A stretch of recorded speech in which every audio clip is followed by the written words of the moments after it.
বিশ্বনবী সাল্লাল্লাহু আলাইহি ওয়াসাল্লামের মুক্ত চিন্তা। মুহাম্মদ সাল্লাল্লাহু আলাইহি ওয়াসাল্লামের জন্ম ও শৈশবের ইতিহাস অতি করুণ।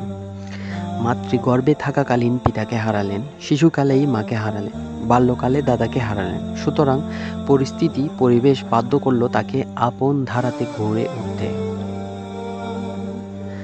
পারিপার্শ্বিক যুবকদের কোনো প্রভাব তার উপরে পড়ার কোনো সুযোগ পেল না। উশৃঙ্খল জীবন গড়ে ওঠার জন্য যে দুটো জিনিসের দরকার তা তার ছিল না। এক অর্থ, দ্বিতীয় সেই অর্থের অপব্যবহার করার জন্য যথেষ্ট অবসর কোনোটি তিনি পাননি। আল্লাহ তাকে এসব না দিয়েই দিলেন ভাবী চরিত্র গঠনের অফুরন্ত সম্পদ, ভাগতিক দারিদ্র্যকে বোঝার অফুরন্ত জ্ঞান।